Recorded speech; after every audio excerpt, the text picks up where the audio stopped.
అయినను వేదన పొందిన దేశం మీద మబ్బు నిలవలేదు. పూర్వకాలమున ఆయన జెబులూను దేశమును నఫ్తాలి దేశమును అవమానపరిచెను. అంత్యకాలమున ఆయన సముద్ర ప్రాంతమనగా యోర్దాను అద్దరి అన్యజనులు గలిలయ ప్రదేశమును మహిమగలదానిగా చేయుచున్నాడు.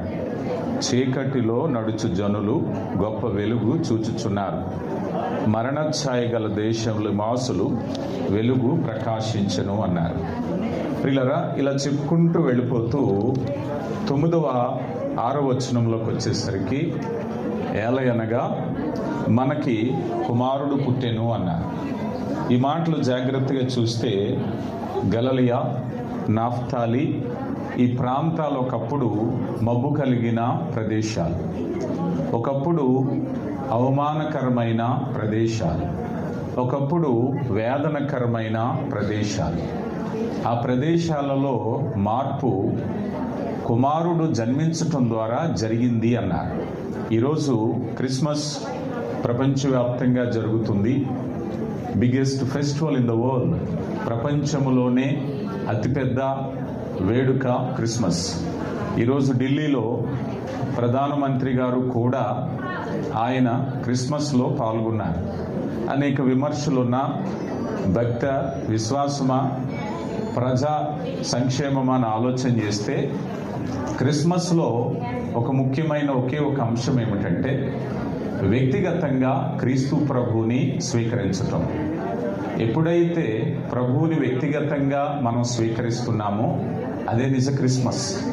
ఇక్కడ చెప్పబడిన మాటలు నఫ్తాలి, గలిలయ ప్రాంతాలు వేదనకరమైన ప్రదేశాలు. అంటే యేసు ప్రభు వారు ఈ లోకానికి వచ్చినప్పుడు వేదన సంతోషంగా మార్చబడాలి. మనం చరిత్రలో చూసినప్పుడు క్రీస్తు పూర్వము, క్రీస్తు శకము అంటాం. చరిత్రను విభజించినట్టే మన జీవితాల్లో కూడా క్రీస్తు ప్రభు వస్తే మబ్బు తొలగిపోవాలి, వేదన తొలగిపోవాలి, చీకటి గల ప్రదేశాలు ఆనందంతో నింపబడాలి. ప్రియులారా, గమనించండి. అలాగ వేదనకరమైనటువంటి ప్రదేశాలు మార్చబడటానికి ఆయన ఈ లోకానికి వచ్చారు అన్నారు. ఈరోజు ఏ వ్యక్తి జీవితం, ఏ వ్యక్తి కుటుంబం మబ్బు కలిగి ఉందో, చీకటి కలిగి ఉందో అలాంటి కుటుంబాలలో ఆయన వెలుగు నింపడానికి వచ్చారు. అంటే ఈరోజు విద్యుత్ అలంకరణలు అనేవి ప్రకృతి కృత్రిమంగా మనం ఏర్పాటు చేసుకుంటున్నాం. కానీ ప్రతి వేదనకరమైన మబ్బు కలిగిన అంధకారంలో ఉండే జీవితాలను వెలిగించటానికి యేసు ప్రభు వారు వచ్చారు. అందుకని ఆ దిగువన అంటున్నారు, మనకు ఏలయనగా కుమారుడు అనుగ్రహించబడెను అన్నారు. ఈ కుమారుడు ఎలాంటి వారయ్యా అని చెప్తూ ఆయన ఆశ్చర్యకరుడు అన్నారు. ఆశ్చర్యము అనే మాట మీరు జాగ్రత్తగా చూస్తే మనుషులు ఎవ్వరూ చేయలేని పని దేవుడు మాత్రమే చేయగలిగిన పని ఆశ్చర్యకరుడు. ఈరోజు ఉదాహరణకి ఒక వ్యక్తి చనిపోయే స్థితిలో ఉన్నప్పుడు వైద్యం చేసి అతన్ని బతికిస్తే ఆ డాక్టర్ని ఆశ్చర్యకార్యం చేశారు అంటారు. కానీ ఈ ఆశ్చర్యకరుడు ఎంత గొప్పవాడయ్యా అంటే నరుడెవ్వరూ చేయలేరు. ఈరోజు నీ జీవితంలో ఏ మానవుడు, ఏ సహోదరుడు, ఏ స్నేహితుడు నీ జీవితంలో ఏ పని అయితే చేయలేకపోతాడో అది చేయగలిగిన వాడే ఆశ్చర్యకరుడు. యేసయ్య ఈ లోకానికి వచ్చినప్పుడు పండితులు, శాస్త్రవేత్తలు, శాస్త్రజ్ఞులు ఎవ్వరు కూడా చేయలేనటువంటి పని ఆయన నీళ్లను ద్రాక్షరసంగా మార్చారు. ఆయన సముద్రపు నీటిని ఒడిసి పట్టుకున్నారు. ఆయన నీటి మీద నడవగలిగిన వాడు. ప్రియులారా, ఈ అనుభవాలు చూసేటప్పుడు ప్రభువా నా జీవితంలో కూడా ఆశ్చర్యకార్యం చేయగలవు కదా, అదే ఆశ్చర్యకరుడు. లోకానికి ఎన్నో రకాల ఆశ్చర్యకరమైన విషయాలు ఉండొచ్చేమో, కానీ ఈ ప్రభువు ఇదిగో నా జీవితంలో ఆశ్చర్యకార్యం. ప్రభువా ఈ నీళ్ళన్నీ చేదుగా ఉన్నాయి, తాగటానికి పని చేయదు, ఆ కొమ్మ విరిచి అందులో వేయి. ఆశ్చర్యకార్యం. ఆయన వేల మందికి ఆహారం పెట్టినటువంటి ఆశ్చర్యకార్యం. ఈరోజు నీ జీవితంలో ఏ పని అయితే నెరవేరక ఇది ఇంకా జరగదు, నా జీవితం వేదనే కన్నీరే అనుకుంటే యేసు ప్రభు చెప్తున్నారు, ఆయన ఆశ్చర్యకార్యము జరిగించగలిగిన వారు. 118వ సంకీర్తన 22-23 వచనాలు మనం చూసినప్పుడు మూలకు తలరాయి చేశారట. ఏ రాయి తృణీకరించబడిందో, ఏ రాయి తీసివేయబడిందో ఆ రాయిని ఆయన మూలకు తలరాయి చేసి అంటున్నారు, ఇది మన కనులకు ఆశ్చర్యము అన్నారు. నీ జీవితాన్ని దేవుడు ఆశ్చర్యకరంగా మార్చాలి అంటే యేసు ప్రభు నీ జీవితంలోనికి రావాలి. ఆశ్చర్యకరుడని లోకానికి చెప్పటం కాదయ్యా, నా జీవితంలో నా బ్రతుకునే ఆశ్చర్యకరంగా మార్చగలిగినటువంటి వాడు అని చెప్పగలిగినటువంటి అనుభూతి ఇవ్వటానికి ఆయన ఈ లోకానికి వచ్చారు. ఒకవేళ నీ జీవితంలో అయ్యా ఇక ఇది ఎట్టి పరిస్థితుల్లో నెరవేరేది కాదు, సాధ్యమయ్యేది కాదు అనుకుంటే ఎఫెసీయులకు రాయబడిన పత్రిక 2వ అధ్యాయము అపోస్తలుడైన పౌలు అంటున్నారు, ఇదిగో మనము అపరాధముల చేత చచ్చిన వారమై ఉండగా అన్నారు. చూడండి, ఇందాక మనం అనుకున్నాం, ఒక వ్యక్తి మరణము వరకు వెళ్ళినటువంటి వ్యక్తిని బ్రతికించటమే ఆశ్చర్యకరమైన వైద్యుడు, డాక్టర్ అంటాం. కానీ ఇక్కడ అంటున్నారు, మీరు చనిపోయి ఉన్నారు అన్నారు. పాపములో ఇక బ్రతకటానికి అవకాశమే లేదు, మందే లేదు, ఔషధమే లేదు, యాంటీడాట్ లేదు, ఏ విధమైనటువంటి పరిస్థితులు లేనప్పుడు అనాది సంకల్పంలో దేవుడు తన కృప చేత యేసు ప్రభు వారు ఈ భూమి మీదకి రావటం అంటే కృప సత్యము కలిసి ఉండే అరుదైన సంఘటన. ఎందుకంటే కృప క్షమించేది, సత్యము ఆజ్ఞ శిక్షించేది, రెండు ఒక చోట కలిసే పరిస్థితి కాదు. యోహాను సువార్త 1వ అధ్యాయం 14వ వచనంలో ఆ వాక్యము శరీరధారి అయి కృపా సత్య సంపూర్ణుడుగా మన మధ్య నివసించెను అన్నారు. కృపా సత్యము కలుసుకునే అరుదైన సంఘటన విశ్వంలో ఎక్కడ జరిగిందంటే ఆయన శరీర రీతిగా ఈ భూమి మీదకి వచ్చినప్పుడు కృపా క్షేమము ఈ రెండు కూడా సత్యము కలుసుకున్నాయి. అయితే ఈ అద్భుతమైనటువంటి సంఘటనలో యేసు ప్రభు వారు మానవాళి అపరాధముల చేత చచ్చిన వారు. యెహెజ్కేలు గ్రంథాన్ని మీరు చూసినట్లయితే ఎండిన ఎముకల లోయలోనికి వెళ్ళినప్పుడు ఆ ఎముకలు మరలా చక్కని శరీరాన్ని ధరించుకున్నాయి, జీవాన్ని పోసుకున్నాయి, పంక్తులుగా తీరాయి, యుద్ధం చేయటం మొదలు పెట్టింది. అయ్యా ఈ మనిషి బ్రతకడమే కష్టం అనుకున్నాం, మరలా ఈ మనిషి బ్రతకడం కాదయ్యా, ఆశ్చర్యకారం ఏమిటంటే ఒకప్పుడు పాపి, ఒకప్పుడు ఎన్నిక లేనివాడు, ఒకప్పుడు నరకానికి మాత్రమే పాత్రుడైనటువంటి వాడిని ఆయన ఏం చేశారయ్యా అంటే రాజులైన యాజక సమూహముగా, పరిశుద్ధులుగా, ప్రత్యేకమైన వారిగా, దేవుని యొక్క ప్రత్యేకమైన జనాంగంగా చేసిన ఆశ్చర్య కార్యము చేయటానికి వచ్చిన వాడే ఆశ్చర్యకరుడు. ఈరోజు మానవాళి ఇదిగో అపరాధముల చేత చచ్చినవాడు. ఇట్టి పరిస్థితుల్లో అతను పాపం తొలగించటానికి అవకాశమే లేదు. ఏం చేయాలి? పరలోకపు దేవుడు ఆలోచన చేయాడు, అయ్యా ఇదిగో ఈ పాపిని పరిశుద్ధుడిగా చేయాలి అంటే ఒక ప్రత్యేకమైన ఆశ్చర్య కార్యము జరిగించాలి. ఇదిగో ఆ ఆశ్చర్యకరుడు ఏం చేశారయ్యా అంటే ఒకప్పుడు మునుపు దూరస్తులను, దేవుడు లేని వారు, వాగ్దానము లేనటువంటి మనలను మరలా దేవునికి సమీపంగా చేసి రాజులైన యాజక సమూహం. ఒకప్పుడు మన పేరేమో పాపులైతే ఇప్పుడు మనం పరిశుద్ధులం. అంటే ఇది ఆశ్చర్య కార్యం వల్ల జరిగించటానికి ఆశ్చర్యకరుడు ఈ లోకానికి వచ్చారు. ఎఫెసీయులకు రాయబడిన పత్రిక 5వ అధ్యాయము 8వ వచనంలో కూడా మీరు చూసినట్లయితే మునుపు చీకటి అయిన మీరు, ఎవరండి? మునుపు చీకటి అయినటువంటి మీరు ఏమయ్యారు? ఇప్పుడు గొప్ప వెలుగైపోయారు లోకానికి. మనం అనేకులకు దేవుని ప్రేమను అందించటానికి మనల్ని మార్పు చేశారు. పూర్వం మనకు తెలుసు ఆ బల్బుని కనిపెట్టిన ఆల్వా ఎడిసన్ ఎవరో, ఆయన కనిపెట్టినప్పుడు వావ్ ఎంత అద్భుతమైన ఆశ్చర్యకార్యమో అని అనుకున్నారు. కానీ అంతకంటే ఆశ్చర్యకార్యం ఏం చేశారయ్యా అంటే పాపములో ఉన్న మనలను, చీకటిలో ఉన్న మనం చూసాం. యెషయా గ్రంథంలో మరణఛాయ కలిగినటువంటి ప్రదేశాలలో, ఆ మబ్బు కందిన ప్రదేశంలో, అంధకారమైన ప్రదేశంలో, వేదనకరమైన ప్రదేశంలో ఆయన పరిస్థితులు మార్చడానికి వచ్చారు. ప్రియ దేవుని బిడ్డ, ఈరోజు ప్రభు ఈ క్రిస్మస్ సందర్భంలో లోకానికి వచ్చిన యేసు ప్రభు అంటున్నారు, నీ జీవితంలోకి వస్తే నీ జీవితంలో నీవు కూడా ఆశ్చర్య కార్యము జరిగించగలుగుతావు. ఇక తర్వాత మనం చూసినట్లయితే ఆయనకి ఇవ్వబడినటువంటి పేరు ఆలోచన కర్త అన్నారు. జాగ్రత్తగా గమనించండి. సామెతల గ్రంథము 8వ అధ్యాయము 14వ వచనంలో జ్ఞాని అయిన సొలొమోను అంటున్నారు కదా. అమ్మ ఎవరైనా చదవండి. 8వ అధ్యాయము. ఆలోచన చెప్పుటయు లెస్సైన జ్ఞానము ఇచ్చుటయు ఎవరి వశం అండి? దేవుని వశం. లెస్సైన ఆలోచన. ఈరోజు మనిషి ఒక మాట చెప్తున్నా, ఈ క్రిస్మస్ ని వ్యక్తిగతంగా ఆపాదించుకునే అంశాలే మేము ఉంచుతున్నాం. ఎందుకనంటే వ్యక్తిగతంగా మీ జీవితాలలో అనేక సార్లు ఆలోచన లేక పాడైపోయిన వాళ్ళు ఉన్నారు. చాలా మంది, అయ్యా ఈ నిర్ణయం ఎందుకు పాడైపోయిందంటే స్నేహితులు ఇచ్చిన సలహా, ఎవరో ఇచ్చిన సలహా వల్ల నా జీవితం పాడైపోయింది, ఫైనాన్షియల్ గా నేను పాడైపోయాను, జాబ్ లాస్ అయిపోయాను, సరైన మ్యారేజ్ జరగలేదు, బిడ్డల విషయంలో, చదువు విషయంలో, వివాహ విషయంలో సరైనటువంటి డైరెక్షన్కి నేను వెళ్ళకపోవడానికి గల కారణం ఏమిటంటే సరైనటువంటి ఆలోచన చెప్పకపోవటమే. ఈరోజు దేవుని వాక్యం చెప్తుంది, అయ్యా ఇదిగో నీ జీవితంలో ఆలోచనకర్త ఈ లోకంలో ఉన్నారు. ఎలాంటి ఆలోచన అంటే ఇందాక మనం చెప్పాం, అయ్యా ఇదిగో ఈ నీళ్ళన్నీ తాగటానికి చెడిపోయినాయి అని అంటే చెప్తున్నారు, ఈ కొమ్మను విరిచి ఆ నీటిలో వేస్తే ఆ నీళ్ళన్నీ ఏమవుతాయో తెలుసా? మధుర జలం అయిపోతుంది. అయ్యా కానా వివాహంలో ఇదిగో ద్రాక్షరసం అయిపోయింది, ఏం చేయాలి? మరి అంటుంది, ఆయన మీతో చెప్పున్నది చేయుడి.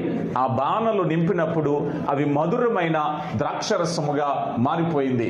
ఇదిగో ఆ కట్టెలు కొట్టుకునే ఆయన ఆ గొడ్డలి ఆ నీటిలో మునిగిపోయింది. అయ్యో ఇదిగో నా ఎరువు తెచ్చుకున్నటువంటి ఆ గొడ్డలి నీటిలో మునిగిపోయింది. ఎలా తీసుకురావాలి? ఆ కొమ్మ విరిచి నీటిలో వేయి. ఆ కొమ్మ విరిచి అందులో వేస్తే ఏమవుతుందయ్యా అంటే ఇదిగో ఆ గొడ్డలి పైకి తేలబడుతుంది. అయ్యా ఈ కుండలో చేదు ఉంది, ఈ కుండలో విషం ఉంది, తినలేకపోతున్నామంటే ఒక పిండిని తీసుకొచ్చి అందులో వేయి, అది మధురమైనటువంటిదిగా మారబడుతుంది. ఈరోజు నీ జీవితంలో ఏ నిర్ణయానికైనా చాలా మంది ఒక నిర్ణయం తీసుకున్నాక, ఎక్కువగా నా అనుభవంలో నాకు తెలుసు, పిల్లల వివాహ విషయాల్లో, అమ్మా ఎందుకు ఆ పిల్ల వివాహం అలా చేసావంటే మా మేనమామ తొందర పెట్టారు, మా బంధువులు తొందర పెట్టారు, మా పక్కింటి వాళ్ళు తొందర పెట్టుకుంటారు, నువ్వెందుకు ఆలోచించలేదు? ఆలోచించే సమయం ఇవ్వలేదు. కానీ నువ్వు ఒకటి గుర్తుపెట్టుకో, నీ జీవితంలో సరైన ఆలోచన చెప్పేవారు ప్రపంచంలో ఎవరున్నా లేకపోయినా ఆలోచనకర్త నీ కొరకు ఈ భూమి మీదకి వచ్చారు. నువ్వు ఎప్పుడైనా ప్రార్థించటం మొదలు పెడితే, ఆయన అడగటం మొదలు పెడితే తప్పక నీకు ఆలోచన ఇచ్చి నిన్ను నడిపిస్తారు. ఎప్పుడైనా సరే మనం స్థూలంగా ఒక మాట అనుకోవచ్చు, ఏదైనా ఒక నిర్ణయం గుండా వెళ్ళేటప్పుడు, అయ్యా సరైనటువంటి నిర్ణయం, తొందర పెడుతున్నారు, ఇల్లు కొనాలి తొందర పెడుతున్నారు, డబ్బులు అప్పు అడుగుతున్నారు తొందర పెడుతున్నారు, బంగారం ఇమ్మంటున్నారు తొందర పెడుతున్నారు. ఒకసారి చెప్పండి, నేను ప్రార్థన చేసుకుని వస్తాను. రైట్, నేను ప్రార్థన చేసుకుని వస్తాను. నీకు మంచి డైరెక్షన్ ఉంది, ఎందుకంటే లెస్సైన జ్ఞానం ఇచ్చేటటువంటి దేవుడు నీకున్నాడు. నువ్వెప్పుడు ప్రార్థన చేయకుండా నేను ఏ పని చేయను, నువ్వెంత తొందర పెట్టినా నేను ప్రార్థన చేయాలి. ఎప్పుడైతే ఆలోచనకర్త నువ్వు కలిగి ఉన్నావో, ఆలోచనకర్తతో నువ్వు ఆలోచించావో, లెస్సైన జ్ఞానం ఇవ్వటానికి ఈరోజు లోకానికి వచ్చా ప్రియులారా. ఎందుకనంటే మనకి సరైనటువంటి సపోర్ట్ లేదు, స్నేహితులు లేరు, బంధువులు లేరు, మంది మార్బలం లేదు, ఏమీ లేకపోయినా ఆయన నీ పట్ల సరైనటువంటి ఆ మంచి సలహా ఇవ్వటం. పేతురు వస్తున్నాడు, అయ్యా రాత్రంతా ప్రయాసపడ్డాం, ఒక్క చేప కూడా పడలేదు. ప్రభు అంటున్నారు, ఇదిగో లోతుకు వెళ్ళి నువ్వు చేపలు వేయి, వల వేస్తే విస్తారమైనటువంటి చేపలు. నీ జీవితంలో కూడా అయ్యా ఎన్నో ప్రయత్నాలు చేశాను, కానీ నువ్వు ఆలోచన లేకుండా చేసావేమో, ఒకవేళ ఆలోచనకర్తను అడగకుండా చేసావేమో.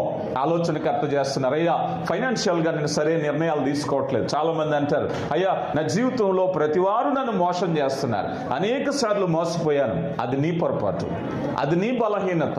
ఎప్పుడైనా సరే మోసపోకుండా ప్రభువుని అడుగు, అయ్యా నేను ఒక ఆలోచనకర్త కలిగి ఉన్నానే, లోకంలో జ్ఞానుల కంటే, సంపన్నుల కంటే, అనేకుల కంటే ఇదిగో చక్కని జ్ఞానము కలిగినటువంటి ఆలోచనకర్త నేను కలిగి ఉండగా నేను ఆయన అడగట్లేదు. ఈరోజు మనం ఫ్రెండ్స్ని అడుగుతున్నాం, స్నేహితులను అడుగుతున్నాం. అనేక సార్లు స్నేహం ముసుగులో వారి నిర్ణయాలు మన జీవితాలను పాడు చేసిన వాళ్ళు చాలా మంది ఉన్నారు. అయ్యా ఇదిగో నా జీవితం పాడైపోయింది, పలానా ఫ్రెండ్, పలానా స్నేహితుడు స్నేహితురాలు, పలానా స్నేహితుడు ఇదిగో రాంగ్ డైరెక్షన్ ఇచ్చారు, నా జీవితం పాడైపోయింది. కానీ ఎప్పుడైనా నువ్వు రియలైజ్ అయితే, అవును ఆలోచనకర్తను నేను కలిగి ఉన్నాను, నేను ఎప్పుడైనా సరే ఇదిగో ఆయన నిర్ణయంతో ముందుకు వెళతాను అనుకున్నట్లయితే నీ జీవితంలో ఆలోచన చెప్పటానికి వచ్చారు. ఆయన ఎంతటి గొప్ప ఆలోచనకర్తయ్య అంటే కేవలము ఈ భూమి మీద మార్గాలే కాదట, పరలోక మార్గాన్ని కూడా చెప్పటానికి వచ్చారు. అందుకే నేనే మార్గమును సత్యమును, ఆ మార్గాన్ని చెప్పే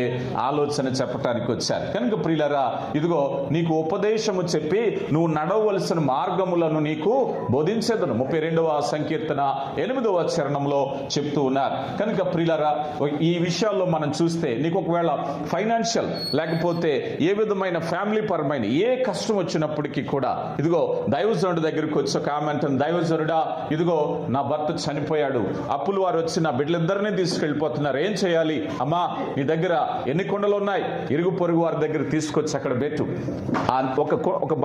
ఒక బాణలో ఆ తైలం పోయి మొత్తం అంతా నిండిపోయింది, ఆర్థిక సమస్యలన్నీ తొలగిపోయాయి. ఎప్పుడైనా సరే దేవుని కృపను బట్టి చక్కగా ఆలోచించటం మొదలు పెట్టినట్లయితే దేవుడు చక్కని ఆలోచన కలగజేస్తాడు. అది ఉద్యోగమైనా, వివాహమైనా, ఆర్థిక విషయాలైనా, మరేదైనా సరే దేవుడిచ్చేటటువంటి కృప. యెషయా గ్రంథము 11వ అధ్యాయము మొదటి 2 వచనాలని మనం చూస్తే, 11వ అధ్యాయము, యెషయా మొద్దు నుండి చిగురు పుట్టును, వాని వేరుల నుండి అంకురము ఎదిగి ఫలించును. యెహోవా ఆత్మ జ్ఞాన వివేకములకు ఆధారముగా ఆత్మ, ఆలోచనకు బలములకు ఆధారముగు ఆత్మ, తెలివి యెహోవా ఎడల భయభక్తులు పుట్టించు ఆత్మ అతని మీద నిలుచును. ఈ ఆశ్చర్యకరుడు, ఈ బలవంతుడైన దేవుడు, ఆలోచనకర్త ఎలాంటి వాడయ్యా అంటే, అందుకే పరిశుద్ధాత్మ అనే పదంలో ఇక్కడ చూస్తే సుమారుగా 7 విషయాలు ఉన్నాయి. జ్ఞానము, వివేకము, ఆలోచన, బలము, తెలివి, బలము, దేవుని యందు భయభక్తులు. ఇది పరిశుద్ధాత్మ చేసే కార్యం, ఎగిరిపడిపోవడం కాదు. యేసయ్యను కలిగిన వారు, ఆలోచనకర్తను కలిగిన వారు, ఈ వివేచన జ్ఞానము కలిగినటువంటి వారు. అందుకని నీ ఉద్యోగంలో, నీ కుటుంబంలో, నీ భర్తతో, నీ భార్యతో, నీ యజమానుడితో, నీ బిడ్డలతో ఎలా ప్రవర్తించాలో ఆలోచనకర్త నేర్పించగలుగుతాడు. ఇక 3వదిగా మనం చూస్తే బలవంతుడైనటువంటి దేవుడు. అబ్రహాముతో దేవుడు అంటున్నారు, అబ్రహామా ఇదిగో ఈ భూమి మీద నాకు అసాధ్యమైనది ఏమైనా ఉందా? ఒక ప్రశ్న. ఈ భూమి మీద నాకు అసాధ్యమైనది ఏమైనా ఉందా? బలవంతుడైనటువంటి దేవుడు ఈరోజు నీతో నాతో మాట్లాడుతున్నారు. కొన్ని సమస్యలు మనం ఎదుర్కోవటానికి మనం బలహీనులం.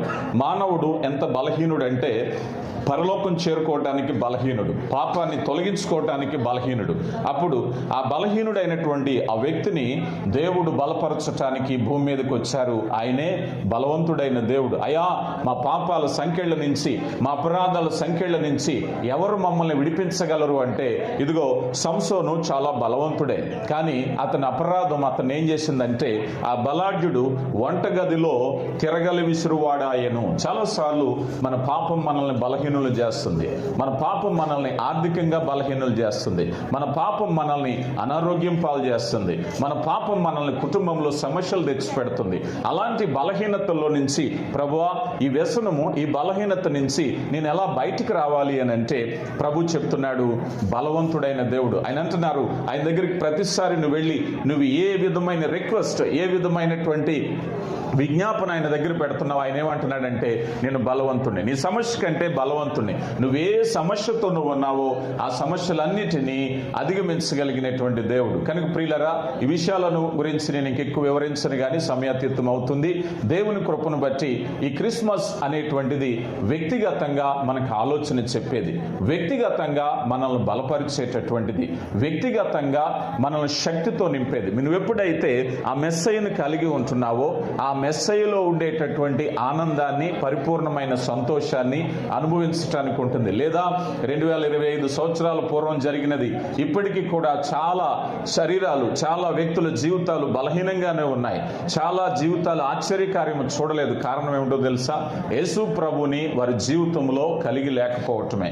యేసు ప్రభుని నీ జీవితంలో కలిగి ఉంటే ఆ ఆశ్చర్య ఆశ్చర్యకార్యాన్ని చూస్తావు, ఆ బలం ఏంటో చూస్తావు, ఆ ఆలోచన చేత నేను నడిపించబడతావు. ఆ దిగువను కూడా మనం చూసినప్పుడైతే ఆయన నడిపించేవాడు, ప్రభువు, పాలకుడు, ఆయన భుజం మీద రాజ్యభారం ఉంటుంది. ఆయన ప్రభువుగా నిన్ను నడిపించడానికి ఇష్టపడుతున్నారు. కనుక ఈ రీతిగా దేవుని యొక్క కృపను బట్టి నీ జీవితంలో ప్రభువుని ఎప్పుడైతే కలిగి ఉన్నావో ఆశ్చర్యకార్యాన్ని చూడగలుగుతావు. దేవుడు మిమ్మల్ని బహుగా దీవించి ఆశీర్వదించునుగాక. ఆమేన్. మరొకసారి